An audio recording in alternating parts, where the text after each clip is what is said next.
Hello दोस्तों, तो आज स्टडी जोन में आप सभी का एक बार फिर से स्वागत है।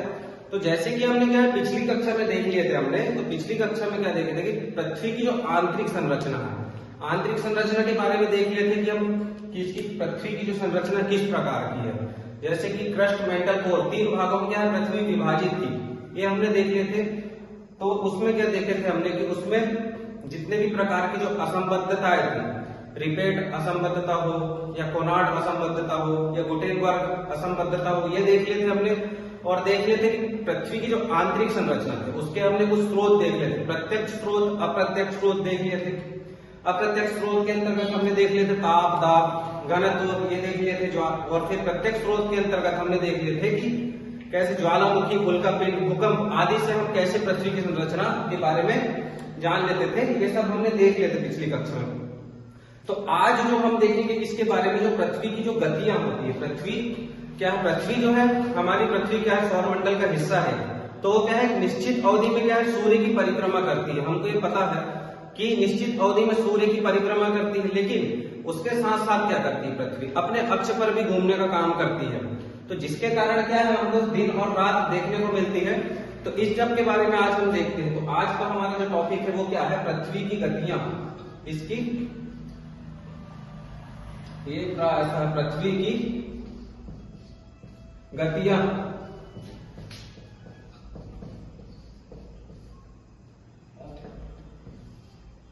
पृथ्वी की गतियां के बारे में हम आज जानने का प्रयास करेंगे। ठीक है, जो पृथ्वी क्या है, पृथ्वी अपने अक्ष पर घूमने के साथ साथ क्या है निश्चित अवधि में सूर्य की परिक्रमा भी करती है। जैसे कि पृथ्वी क्या है, पृथ्वी की जो गतियां हैं, पृथ्वी की गतियां, पृथ्वी की जो गतियां मुख्यतः 2 प्रकार की गतियां करती है। पृथ्वी क्या है 2 प्रकार की गति करती है। एक खुद अपने अक्ष पर घूमती है, पहली गति कौन सी हो जाती है, घूर्णन गति हो जाती है। पहले घूर्णन हो जाती है, घूर्णन, वही दूसरी परिक्रमण। पृथ्वी की क्या है मुख्य रूप से 2 प्रकार की गतियां होती है। घूर्णन गति क्या होती है कि पृथ्वी क्या है सूर्य की परिक्रमा तो करती है, लेकिन साथ में एक निश्चित अवधि में क्या है अपने आप अपने अक्ष पर भी घूम जाती है। जैसे मार्कर है, अब जैसे ये है याला मार्कर है, जैसे कि ये वाला जो यामन की पृथ्वी है तो ये सूर्य की परिक्रमा तो एक निश्चित अवधि में कर रही है। ये मार्कर भी जैसे, तो ये भी अपने आप में खुद घूमते जा रहा है। तो पृथ्वी भी क्या है अपने अक्ष पर भी क्या है साथ में घूमते जाती है। तो उसी को क्या है घूर्णन गति करते हैं। तो घूर्णन गति के कारण क्या होता है कि जो दिन और रात की घटना होती है, घूर्णन गति के कारण हमको क्या देखने को मिलता है, इसका प्रभाव हमको क्या देखने को मिलता है, दिन और रात होता है। दिन और रात, दिन और रात किसके कारण होता है, घूर्णन गति के कारण दिन और रात होता है। वहीं पर एक निश्चित अवधि में क्या है सूर्य की परिक्रमा भी करती है पृथ्वी, तो उसी को क्या बोलते हैं परिक्रमण गति बोलते हैं। इसके कारण क्या होता है ऋतु परिवर्तन होता है। इसके कारण ऋतु परिवर्तन होता है। तो यही हम क्या है आज इनके बारे में जानने का प्रयास करेंगे और देखेंगे कि जो दिन और रात, इसी के कारण दिन रात, सबसे बड़ा दिन, सबसे छोटा, सबसे छोटी रात, ये सब देखने का प्रयास करते हैं हम एक करके। तो जैसे जो पृथ्वी की जो घूर्णन गति है इसके कारण हमको क्या देखने को मिलता है कि जो दिन और रात की स्थिति होती है। तो घूर्णन गति के कारण क्या होता है दिन और रात। तो पृथ्वी क्या है लगभग 1670 किलोमीटर प्रति घंटे की रफ्तार से, 1670 प्रति घंटे की रफ्तार से क्या है पृथ्वी अपने अक्ष पर घूमती है। इधर से पश्चिम से पूर्व की ओर, इधर से पश्चिम से पूर्व की ओर, पश्चिम से पूर्व की ओर इस तरह से घूमती है। कुछ पश्चिम से पूर्व की ओर किसकी घूमती है अपने अक्ष पर। 1670 किलोमीटर प्रति घंटे की रफ्तार से क्या है पृथ्वी पश्चिम से पूर्व की ओर सूर्य की परिक्रमा करती है। तो इसके कारण क्या होता है कि पृथ्वी पर जो दिन और रात की घटना होती है किसके कारण होती है, तो क्या है घूर्णन गति के कारण। घूर्णन गति के कारण क्या है पृथ्वी पर दिन और रात की घटना होती है। कैसे, अब जैसे ये पृथ्वी है तो पृथ्वी पर क्या है दिन और रात, जो पृथ्वी जब घूमेगी एक होती है कौन सी है प्रदीप्ति व्रत, इसको बोलते हैं प्रदीप्ति व्रत, इसको क्या बोलते हैं प्रदीप्ति व्रत। तो ये क्या काम करता है, ये क्या है दिन और रात को दोनों बराबर भागों में विभाजित करने का काम कौन करता है, प्रदीप्ति व्रत, इसको बोलते हैं प्रदीप्ति व्रत। ठीक है, तो क्या है ये दिन और रात को आपस में बांटने का काम करता है। तो इधर जैसे सूर्य का प्रकाश पड़ता है, अगर इस भाग में सूर्य का प्रकाश पड़ रहा है तो ये कहा यहां पर क्या है दिन हो जाएगा, यहां सूर्य का प्रकाश पड़ रहा है तो यहां पर दिन हो जाएगा, वहीं पर यहां सूर्य का प्रकाश नहीं पड़ रहा है तो यहां पर रात हो जाएगी। तो प्रदीप्ति व्रत क्या काम करता है, सूर्य यानी कि दिन और रात को बराबर भागों में विभाजित करने का काम करता है। कौन करता है, सूरज की प्रदीप्ति व्रत। तो क्या देखिए हमने, जो पृथ्वी है अपने अक्ष पर कैसे 1670 किलोमीटर प्रति घंटे की रफ्तार से क्या है पश्चिम से पूरब की ओर गति करती है। इधर से पश्चिम से पूर्व की ओर गति करती है। कितने 1670 किलोमीटर प्रति घंटे की रफ्तार से। इतनी स्पीड से कि प्लेन भी ना उड़ते होंगे। तो ठीक है, ये हो जाती है। अब जो होती है इसके कारण क्या है, दिन और रात होते हैं। वहीं पर ये हो जाती है कौन सी हमारी घूर्णन गति हो जाती है, घूर्णन करती है, अपने अक्ष पर घूमती है। ठीक है, इसके बाद पृथ्वी अपने अक्ष पर परिभ्रमण भी करती है।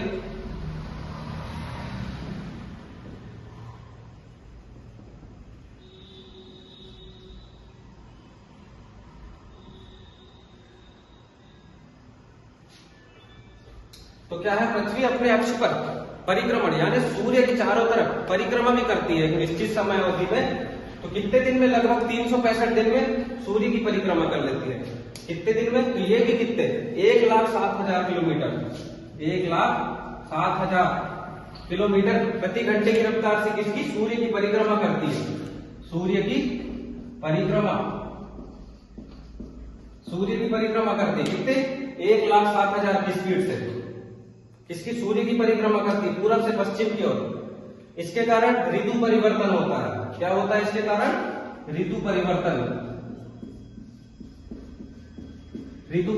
होता है। और इसके कारण क्या होता है, दिन रात देखने को मिलता है हमको, दिन और रात। तो अब हम देखते हैं कि जो ऋतु परिवर्तन के कारण प्रभाव हमको देखने को क्या मिलते हैं। तो जैसे कि जो पृथ्वी है हमारी, सामान्य पृथ्वी जैसे मैं बताना चाहूंगा आपको, तो जैसे ये पृथ्वी है हमारी, तो पृथ्वी क्या है, अगर समान रहती पृथ्वी, ये क्या होती है, अगर सीधी रहती पृथ्वी तो ये क्या है, इस पर क्या है, दिन और रात की घटना बराबर होती है। तो पृथ्वी के जो दोनों भाग है यानी कि दोनों हिस्सों में क्या है, दिन और रात की घटना बराबर होती है।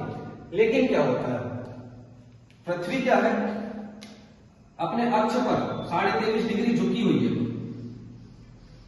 23.5 डिग्री पृथ्वी अपने अक्ष पर 23.5 डिग्री झुकी हुई है। कितनी, 23.5 डिग्री झुकी हुई है। वहीं अपने कक्षीय तल से, कक्षीय तल बोले तो ये पृथ्वी की क्या है, तल है, कक्षीय तल है। एक निश्चित अवधि में क्या है, ये पृथ्वी की एक कक्षा हो जाती है। जैसे यहां से ये कक्षा हो जाती है, ये मान के चलिए यहाँ सूर्य की परिक्रमा करती है पृथ्वी, तो ये हो जाती है सूर्य की परिक्रमा करती है कक्षीय।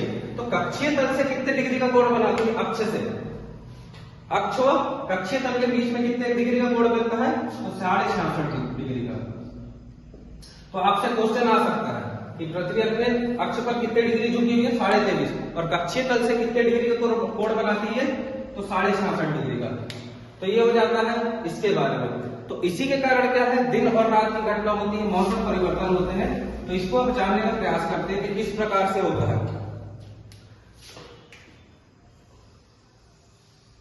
तो जैसे ये हमारी पृथ्वी हो जाती है, तो पृथ्वी को क्या है, इसमें 3 प्रकार की रेखाएं पाई जाती है। 3 प्रकार की रेखा पाई जाती है। 3 प्रकार की रेखा कौन कौन सी पाई जाती है, तो इसको बोलते हैं बीच वाली रेखा, तो इसको बोलते हैं विषुवत रेखा, इसी को बोलते हैं विषुवत रेखा। विषुवत रेखा या इसी को बोलते हैं भूमध्य रेखा, यानी कि भू के मध्य से यानी कि धरती के बीच से गुजर रही है, इसको बोलते हैं भूमध्य रेखा। 23.5 डिग्री उत्तरी अक्षांश, यानी कि ये कुछ अक्षांश, इसको आने वाली क्लास में हम अच्छे से पढ़ेंगे। तो 23.5 डिग्री का उत्तरी अक्षांश है, तो इसको बोलते हैं कौन सी रेखा, कर्क रेखा, इसको बोलते हैं कर्क रेखा। और वहीं पर 23.5 डिग्री दक्षिणी अक्षांश, 23.5 डिग्री दक्षिणी अक्षांश, तो इसको बोलते हैं हम लोग मकर रेखा, मकर रेखा बोलते हैं इसको। तो सूरज क्या काम करता है, सूरज भैया सूरज नहीं, पृथ्वी घूमती है, सूर्य की परिक्रमा करती है, तो सूरज तो जहां के तरह स्थित है, तो इसमें बोले तो सूर्य का काम करता है कि सूर्य हमेशा कहा, ये हमेशा कर्क रेखा से और मकर रेखा के बीच में ही चमकने का काम करता है। ये यहां से आएगा, फिर यहां आएगा, कर्क रेखा पर चमकेगा 3 महीने, फिर यहां पहुंचेगा, फिर यहां पहुंचेगा, यहां पहुंचेगा। तो 21 मार्च और 23 सितंबर, आप ये जो 2 डेट है इनको याद कर लीजिए। 21 मार्च और 23 सितंबर, 21 मार्च और 23 सितंबर। तो इस दिन क्या होता है, दिन और रात बराबर होता है। दिन और रात बराबर कैसे होता है कि सूरज की जो लंबवत किरणें, लंबवत किरणें का मतलब सीधी किरणें, सीधी किरणें कहां पर पड़ेगी उस समय 21 मार्च और 23 सितंबर के दिन। तो सूरज की सीधी किरणें कहां पड़ेगी, फिर वो विषुवत रेखा पर पड़ती है, मतलब भूमध्य रेखा पर। तो उस कंडीशन में क्या होता है कि दिन और रात जो है दोनों जगह बराबर होते हैं, उत्तरी गोलार्ध में भी, दक्षिणी गोलार्ध में भी। तो जैसे ही हमने इसको भूमध्य रेखा को 2 भागों में विभाजित कर दिए, ऊपर वाले भाग को उत्तरी भाग, नीचे भाग को दक्षिणी भाग में। तो जब 21 मार्च और 23 सितंबर के दिन की घटना क्या होती है, सूर्य का प्रकाश क्या है, सीधे विषुवत रेखा पर पड़ता है। तो विषुवत रेखा पर सूर्य का प्रकाश जब पड़ेगा तो क्या है, दोनों जगह पर क्या है, सूर्य का प्रकाश बराबर पड़ेगा। अब जैसे यहां पर है, ये स्थिति है, जैसे अब ये सूर्य का प्रकाश है, ठीक है, जैसे सूर्य का प्रकाश ये है, तो यहां भी सूर्य का प्रकाश बराबर पड़ रहा है, यहां भी सूर्य का प्रकाश बराबर पड़ रहा है। तो ये कंडीशन हो जाती है किसकी, 23 सितंबर को, 21 मार्च और 23 सितंबर की। इस कंडीशन में क्या, सूर्य का प्रकाश दोनों जगह पड़ता है, बराबर पड़ता है मतलब। फिर 21 मार्च के बाद से सूरज क्या काम करता है, ऊपर की ओर बढ़ने लगता है। 21 मार्च से मार्च, अप्रैल, मई, जून, 21 जून। अब जब 21 जून के दिन सूरज क्या सीधे कर्क रेखा पर पड़ने लगता है, 21 जून के दिन सूरज क्या है, कर्क रेखा पर पड़ता है, यानी कि सीधे जो अब जो लंबवत किरणें कहां, सूर्य की विषुवत रेखा पर पड़ रही थी, वो किरणें कहां पड़ने लगी है, सीधे कर्क रेखा पर। और उसी समय पर हमारे यहाँ क्या भयानक गर्मी पड़ती है। कब पड़ती है, भयानक गर्मी कब पड़ती है हमारे यहाँ पर, 23 सितंबर को, 21 जून के दिन। तो उस समय क्या है, कर्क रेखा पर सूरज चमकता है। तो कर्क रेखा पर जितने भी मध्य प्रदेश, यानी कि मध्य प्रदेश बोल रहा हूं, भारत के जितने भी राज्य हैं कर्क रेखा पर, राजस्थान हो गया, मध्य प्रदेश, छत्तीसगढ़, झारखंड, त्रिपुरा, मिजोरम, जो भी राज्य हमारे क्या कर्क रेखा पर, उस समय क्या भयंकर गर्मी पड़ती है। तो यहाँ पर पहुंच गए सूरज 21 मार्च के दिन। कब, 21 मार्च के दिन। ये भी आपको पता रहना चाहिए कि 21 मार्च का, 21 मार्च। तो 21 मार्च के दिन क्या होता है, मन कर्क रेखा पर या उत्तरी गोलार्ध में, उत्तरी गोलार्ध में कौन सा दिन होता है, उत्तरी गोलार्ध में कौन सा सबसे बड़ा दिन होता है। उत्तरी गोलार्ध में क्या हो जाता है, सबसे बड़ा दिन, सबसे बड़ा दिन कब होता है, 21 मार्च, सॉरी, ठीक है, 21 मार्च नहीं हो, 21 जून के दिन, ठीक है, 21 जून के दिन क्या है, उत्तरी गोलार्ध में सबसे बड़ा दिन हो जाता है। वहीं पर 21 मार्च के दिन और रात दोनों बराबर होते हैं। वहीं पर 21 जून के बाद क्या होता है, सूरज फिर से क्या है, दक्षिणायन होने लगता है। 21 मार्च के बाद क्या है, सूरज ऊपर की ओर बढ़ने लगता है, मतलब उत्तरायण होने लगता है। फिर वहीं पर 21 जून के बाद सूरज क्या है, दक्षिणायन होने लगता है। दक्षिण आयन यानी कि दक्षिण की ओर आने लगता है, बढ़ने लगता है। तो 21 जून के बाद जून, जुलाई, अगस्त, सितंबर, फिर डेट आ जाती है हमारे पास कौन सी, 23 सितंबर। 23 सितंबर के दिन क्या है, सूरज फिर से विषुवत रेखा पर चमकने लगता है। तो जिसके कारण क्या है, फिर से दिन और रात बराबर होने लगती है, ठीक है। फिर जब 21 जून को 23 सितंबर, अक्टूबर, नवंबर, दिसंबर, 22 दिसंबर, ये डेट भी याद रखो, 22 दिसंबर।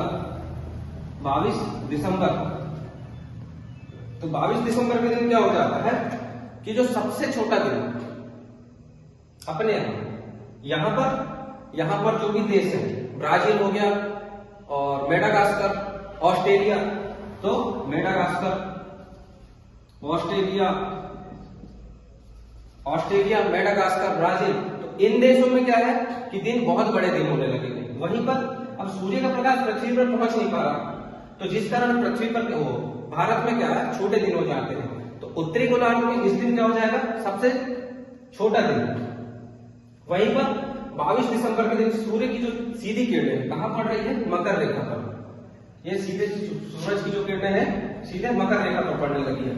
तो यहाँ पर जितने भी देश होंगे, ऑस्ट्रेलिया, मेडागास्कर, ब्राजील, तो यहाँ पर क्या है, दिन बड़े हो जाएंगे। वहीं पर सूर्य का प्रकाश तिरछा पड़ेगा कहां पर, उत्तरी गोलार्ध में। तो यहाँ पर क्या हो जाएंगे, छोटे दिन हो जाएंगे। तो सबसे छोटी रात या यहाँ पूछ लेगा कि दक्षिणी गोलार्ध का, तो क्वेश्चन एग्जामिनर है घुमाने में क्या जाता है उसमें।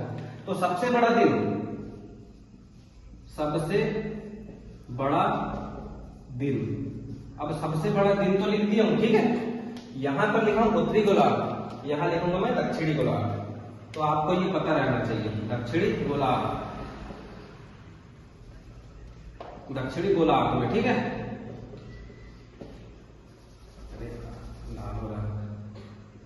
तो दक्षिणी गोलार्ध में कब हो जाता है,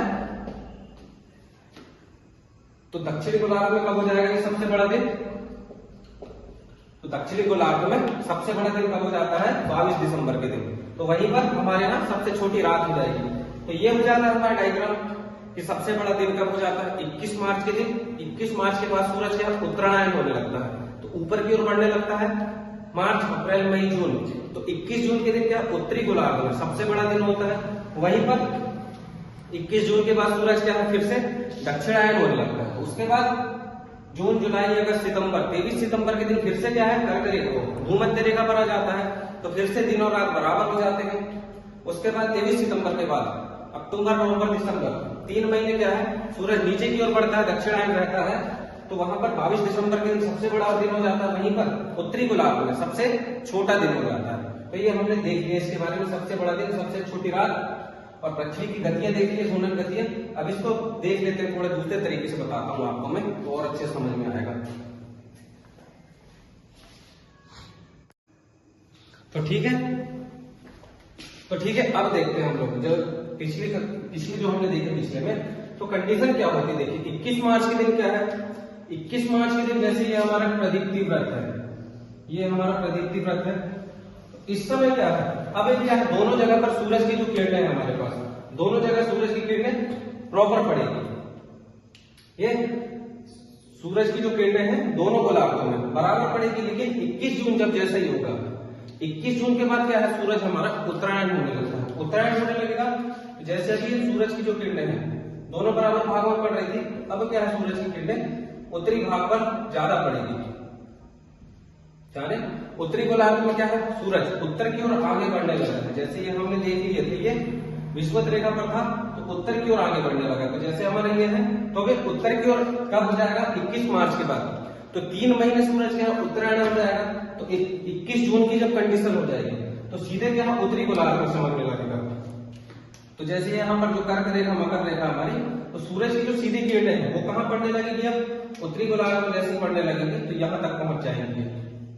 कारण क्या है कि पृथ्वी 23.5 डिग्री झुकी हुई है। अगर झुकी हुई नहीं होती हमारी पृथ्वी, तो कंडीशन तो वही है ये, लेकिन 23.5 डिग्री झुकी होने के कारण सूरज का जो प्रकाश था वो 23.5 डिग्री आगे चले जाएगा। और इधर से जब यहाँ पर जैसे ये है, तो अभी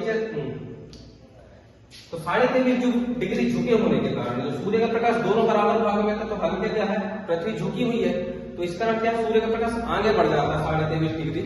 तो इस कारण क्या है, 21 जून की स्थिति में सूर्य का प्रकाश क्या है, उत्तरी गोलार्ध में क्या है, सूर्य का प्रकाश ज्यादा पड़ता है। उत्तरी गोलार्ध में सूर्य का प्रकाश ज्यादा पड़ने के कारण क्या है, वहां पर क्या है, दिन बहुत बड़े हो जाते हैं। तो वही हमने देखे थे कि 21 जून के दिन जो क्या है, उत्तरी गोलार्ध में सबसे बड़ा दिन होता है। फिर जैसे सूरज क्या है, अब 21 जून के बाद फिर से क्या है, दक्षिणायन होने लगता है सूरज। तो 21 जून के बाद क्या है, एक घटना हो जाती है 4 जुलाई, इसको बताता हूँ लास्ट में। तो यहाँ पर क्या है, अब सूरज क्या है, 21 जून के बाद दक्षिणायन होने लगेगा। फिर कंडीशन यहाँ से सूरज बढ़ेगा आगे, ये सूरज की परिक्रमा करेगी, मतलब पृथ्वी चलेगी। ये पृथ्वी ऐसी ऐसी अपने पश्चिम से पूरब की ओर आगे गति करते हुए बढ़ते जाएगी।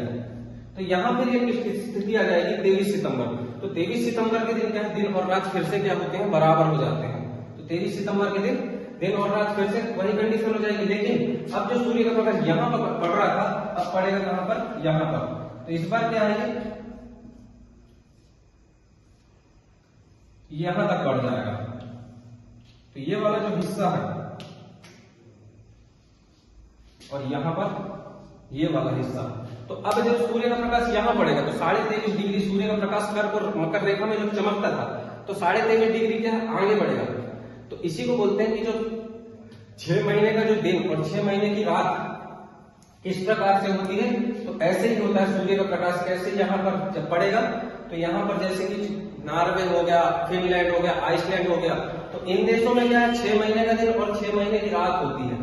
फिर जब यहाँ पर जब ज्यादा हिस्सा जब ऊपर चले जाएगा तो फिर यहाँ पर इस वाले हिस्से में, मतलब कि अभी यहाँ पर है, फिर जब यहाँ पहुंचेगा उत्तरी गोलार्ध में, यहाँ भी दक्षिणी गोलार्ध में है, जब याला हिस्से के पास सूर्य पहुंचेगा या पृथ्वी जब घूमेगी तो याले हिस्से में फिर क्या 6 महीने का दिन और 6 महीने की रात रहेगी। तो देखते हैं इसको एनिमेशन के माध्यम से, मैं एनिमेशन ऐड कर दूंगा, उसमें आपको क्या आसानी से समझ आ जाएगा। तो उस कंडीशन में ये हो जाएगा। अब देखते हैं जब सूर्य क्या है, पृथ्वी क्या है जब सूर्य की परिक्रमा करती है, तो एक दीर्घवृत्ताकार में हमको पता है कि पृथ्वी सूर्य की परिक्रमा करती है, तो एक घटना हमको सुनने मिलती है अपसौर और उपसौर। अपसौर में क्या होता है कि अपसौर मतलब बहुत दूर, उप मतलब पास, उप मतलब पास। तो एक कंडीशन ये आ जाती है कि 23 बोलता 3 जनवरी के दिन सूर्य जो होता है पृथ्वी के सबसे पास रहता है। ये पृथ्वी जो है सूर्य के सबसे पास रहती है। तो लेकिन उस समय क्या रहता है कि जो हमारा जो सूरज है, सूरज क्या है पृथ्वी के सबसे पास रहता है, लेकिन जो सूर्य का जो सीधी जो किरणें हैं वो कहां पर चमकती है उस समय दक्षिणी गोलार्ध में, ये यहाँ पर दक्षिणी गोलार्ध में। तो उस समय क्या है यहाँ पर जो गर्मी पड़ती होगी, ऑस्ट्रेलिया हो गया, मेडागास्कर हो गया, ब्राजील।